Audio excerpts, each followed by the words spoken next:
बेखौ मानसिया आंखौ आदाखौ लानानै पलिटिक्स खालामनाय होननानै बुङो खिन्थु गुबुना जिखिनि लिरदों बेसो आदाखौ लानानै आंहा पलिटिक्स मा खालामनांगौ दं बेवहाय आदाया रायजोनि थाखाय मावदों जोंहानि न'नि थाखाय मावाखै बिथाङा दिनै रायजोनि थाखाय मावनानै हारिनि थाखाय मावनानै जेलाव दङ बिथाङा जेलाव दङ होननानै जोङो गाबनानै आथिं आखाइ बुख्रुबनानै जोङो सिङाव न'आव हाबनानै थाबाथ' जाया जों दिनै आं माबा मोनसे खालामबानो गासैबो मानो आदानिथिं थाङो खोथाया आदानि अस्तित्व आलादा आरो जोंनि अस्तित्व आलादा खिन्थु बे थिग जे दिनै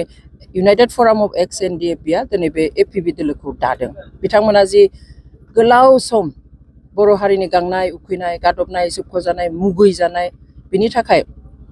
जाहाथे बर' माहारिखौ बे बुहुमाव बिखाफोर दाननानै मान सन्मानजों थांनानै थाहोनो हायो बिनि थाखाय खामानि मावदोंमोन थ' बेखौ गासैखौबो मावजोबनो हायासै दिनै अदेबानि 14 नं सिरांदुवार ब्लकनि बानजायनायाव सुबुंफोरजों गोसो बायनायनि हाबाफारियाव बाहागो लादों माखौ होनो आं मोजां मोनदों दिनै आं बे 14 नं सिरांदुवारनि जा बिसायख'थि फोसावदिं मेल सुबुं थुबुरमा आरो बाइक रेलिनि हाबाफारि लादों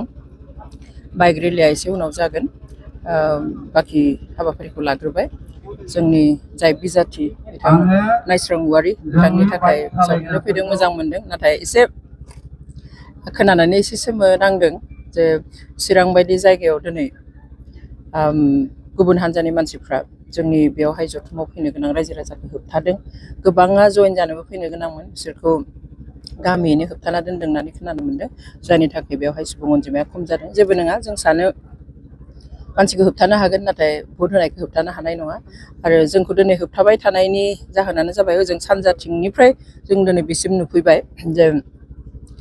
जोंनि गोहोखौ रिकगनिसन होदों जे जों सोरबा बेखौ रिकगनिसन होदों जोंखौ गिदों नङाब्लाथ' होबथानाय नङा जे गोदान हान्जा मोननाय नङा जानाय नङा बिदिथ' लिरखाबायनो थायो बेबायदिहाय बिसोरो जेबो सानालासिनो थानो हायो खिन्थु डेम'क्रेसियाव माने मानसिनि रायजो राजानि जि डेम'क्रेटिक राइट्स बेखौ होबथानायखौ जोङो दुखु मोनदों बिबुंथिनि गेजेराव नोंथाङा बुंदों जे जिथु गोजोननि खोथाखौ सोरबाया बुंबाय थायो नाथाय बे गोजोन लाबोनायनि गुदियावनो एनडिएफबिआ दङ होननानै बुंदों बेथ' नंखागौ बयबो मिथियो दिनै बे सुक्तिया एनडिएफबिजों जानाय सुक्तिमोन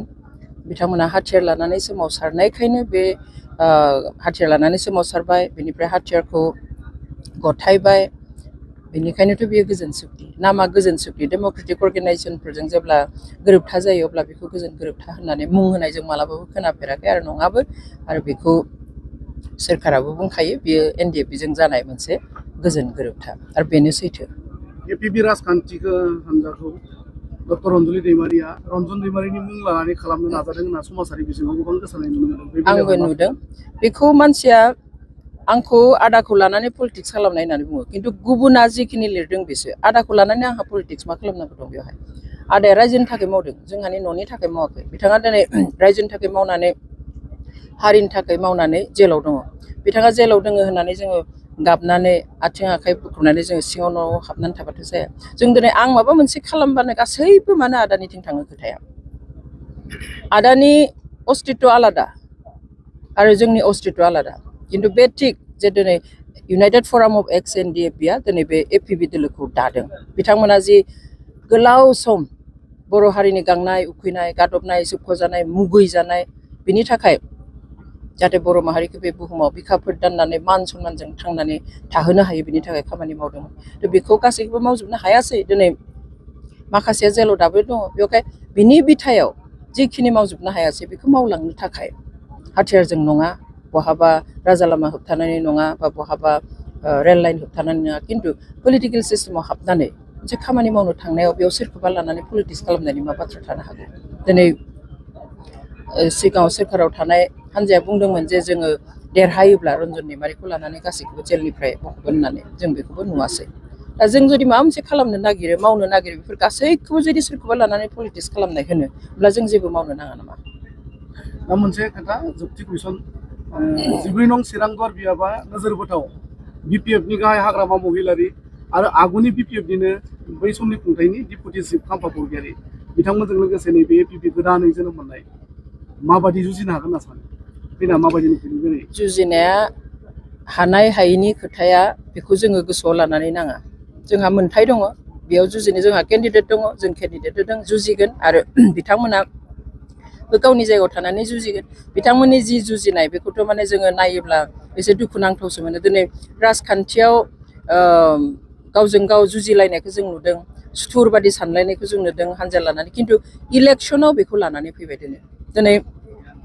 बिथां सानैया गावबा गावनि गोसोनि जिथु हास्थायनाय बेखौ खारन जों खोनायो जे खाम्फाखौ हारायनो हाब्लानो आं सान्थि मोनगोन खाम्फा बिथाङाबो होनो जे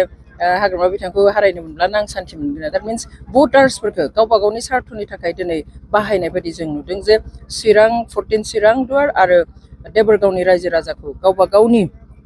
सार्थनि थाखाय माबा मोनसे सन्तुष्ट मोन्थों सोरखौबा फेजेननो हायोब्लाना बेखौ भटसिम लाबोनो नाङामोन बिसायख'थिसिम लाबोनो नाङामोन आं बेखौसो सानो जेबो नङा हानाय हायैया जेबो गिदिर खोथा नङा साहस खालामनायासो गिदिर खोथा थेंक इउ